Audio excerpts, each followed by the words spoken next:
Dans cet exercice 8 sur les modules Uscript dans le moteur de Unity 3D, nous allons voir comment l'on peut créer des listes d'objets. Alors voilà un petit exemple que je viens de préparer. Donc ici vous voyez, vous avez une scène avec des objets.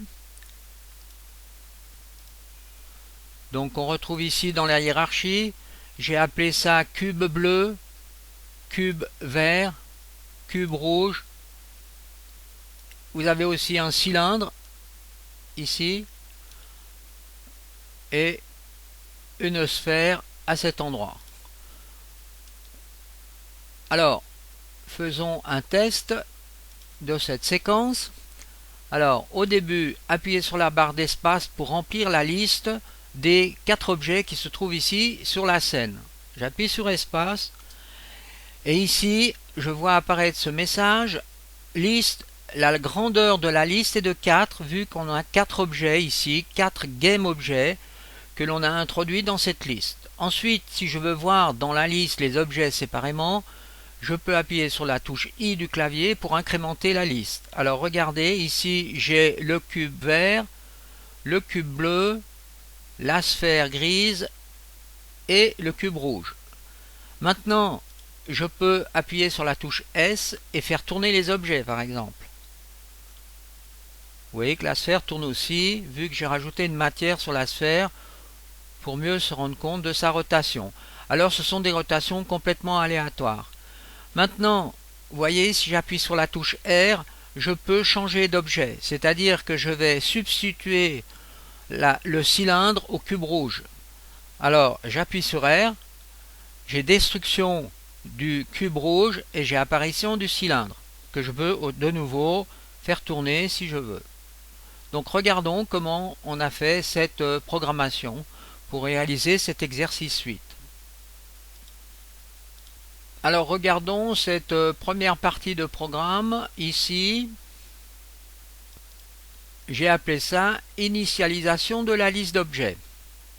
Alors, ici, comme d'habitude, un input event filter, donc avec la touche espace. Ensuite ici, j'ai mis un get. Ce get est actif au départ vu qu'il est sur vrai. Et après donc l'introduction des 4 objets dans la liste, eh bien je rends donc cette porte, je la ferme pour que quand je vais continuer à appuyer sur la barre d'espace, eh bien je ne passe plus à travers ce programme. Ensuite ici, j'ai ce module qui est le module où on commence à créer une table, un tableau, mais cette fois-ci on utilise par exemple un tableau de GameObject. Si vous tapez liste dans le système de recherche ici, vous voyez dans la catégorie GameObject, vous avez plusieurs modules à disposition ici. Eh bien, pour commencer et pour créer une première liste d'objets, on utilise le module Modify List.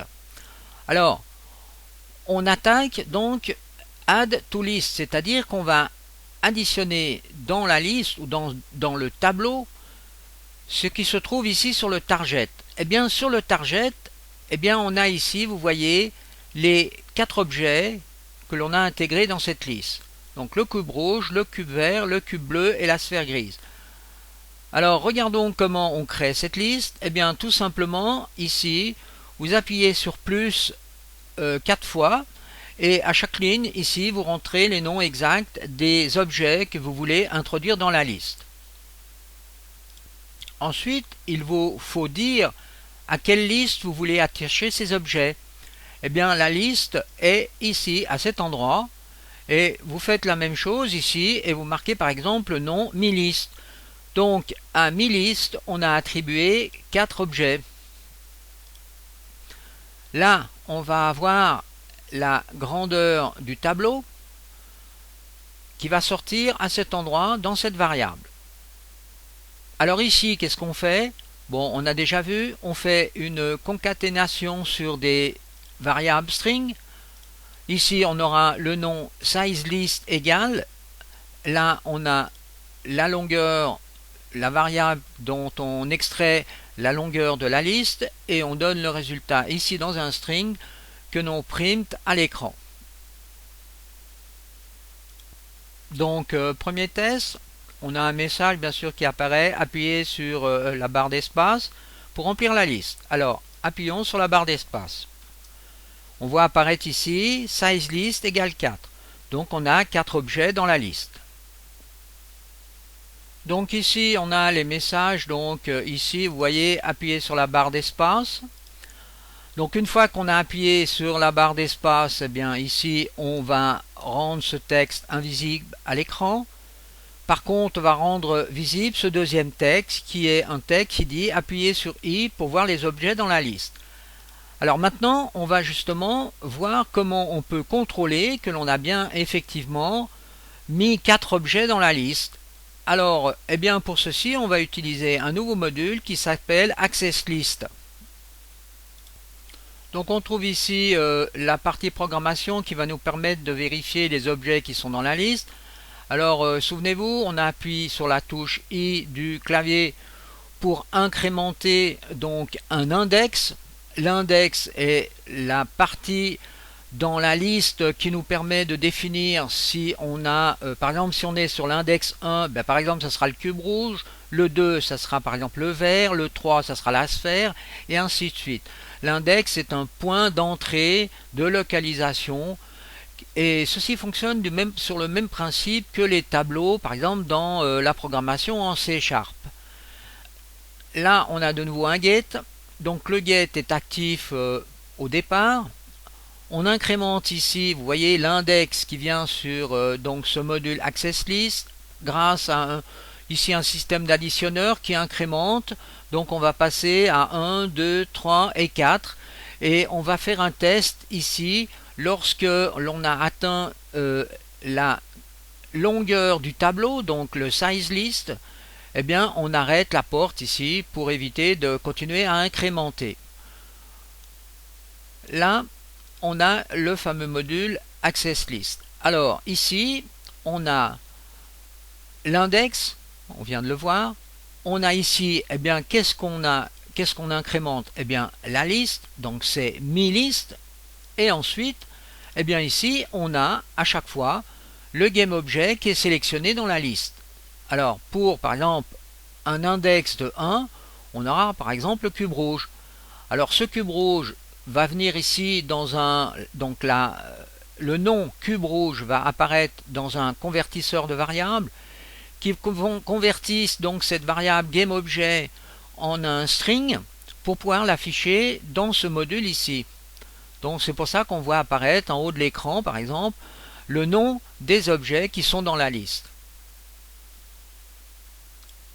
Ensuite ici on prépare donc la suite du programme en écrivant donc à l'écran un autre message, appuyez sur S pour faire tourner les objets. Pour faire tourner les objets, ce sera dans cette partie du programme ici. Donc cette partie de programme sera donc la rotation aléatoire des objets.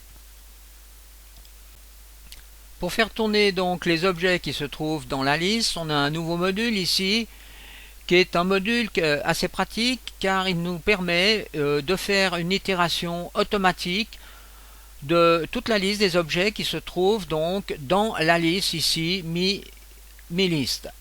Là on récupère l'objet et on peut donc commander ici un set random rotation qui permet donc de faire une rotation aléatoire du GameObjet qui se trouve ici.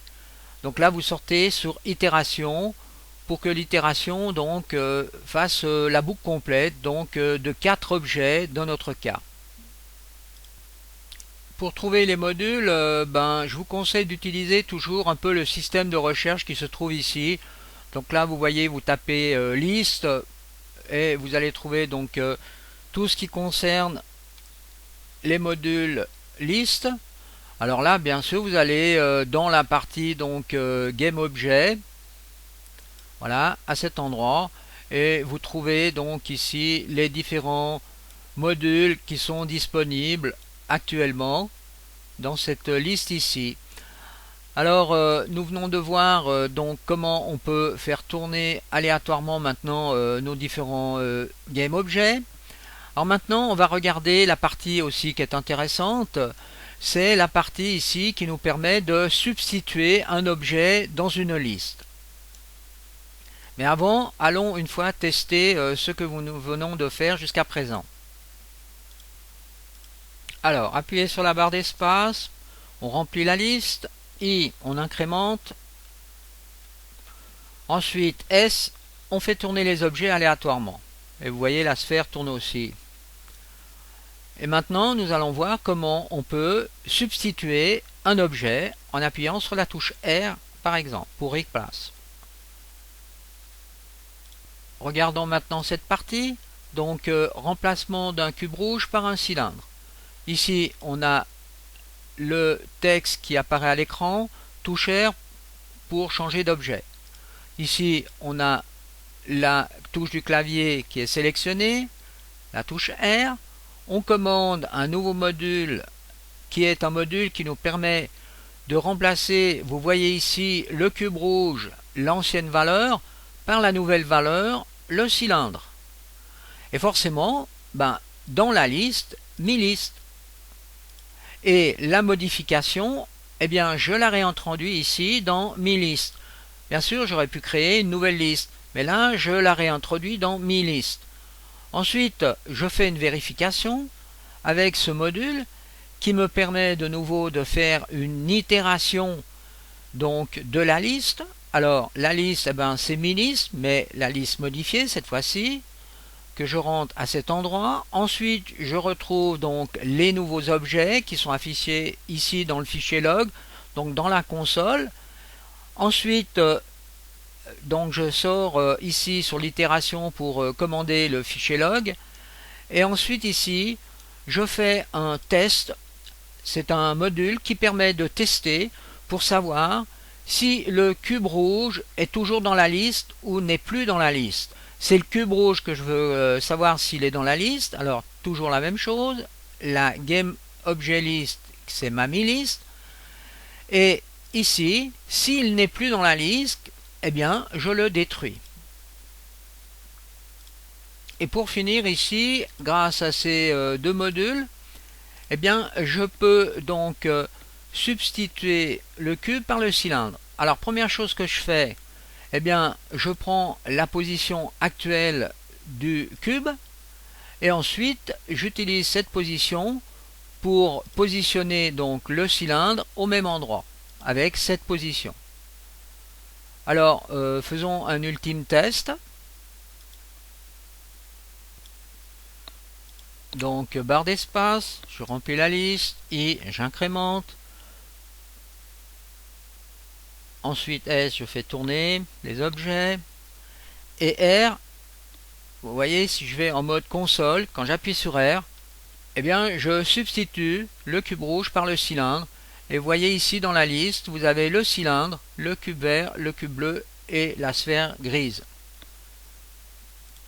Alors ici, vous avez la possibilité, donc sur l'Asset Store donc de Unity Engine, le site principal, vous pouvez rajouter environ 238 nodes supplémentaires dans Uscript. Alors, vous cherchez par exemple Uscript dans le moteur de recherche.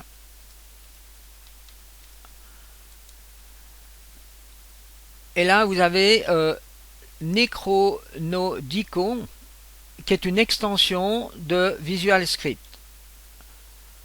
Donc là, vous pouvez faire un Open in Unity et le charger donc dans votre Unity donc, et dans le module Uscript, dans l'éditeur Uscript. Alors ceci est bien pratique car vous voyez, vous avez 236 modules supplémentaires qui permettent vraiment d'augmenter donc les possibilités de l'éditeur Uscript. Donc si tout s'est bien passé correctement, vous devez avoir donc ce répertoire ici qui apparaît. Donc vous pouvez ouvrir ce répertoire et cliquer donc à cet endroit pour ajouter donc les modules supplémentaires. Alors allons voir dans l'éditeur quels sont ces modules complémentaires. On peut aussi voir ça plus facilement ici. Vous voyez, on est dans la partie Uscript. Dans Uscript Runtime Node, et là vous avez les différentes actions voyez, tout ce qu'on a retrouvé donc dans l'éditeur se trouve à cet endroit. Et ici, donc dans les nodes, et par exemple, si on va ici, qu'on développe node animation, par exemple, ici, vous voyez, vous avez ceci donc dans l'UScript que vous avez chargé la première fois, et si vous rajoutez l'extension ici, eh bien, ce sont ces Necronodico, alors quelle prononciation. Ici, vous voyez, dans le fichier animation, on a donc par exemple un crossfade sur l'animation, donc on a ces quelques modules supplémentaires. Et là, il y en a vraiment une grosse quantité et c'est vraiment très pratique de pouvoir utiliser tous ces modules en plus, ce qui nous facilite extrêmement le travail de programmation.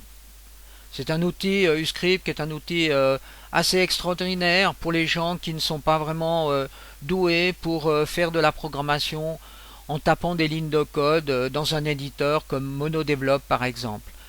Alors bien sûr, il faut aussi savoir que on peut à tout moment aussi modifier des nodes et les modifier, et puis on peut aussi en créer soi-même. Alors ça, nous verrons un peu plus tard dans un autre exercice.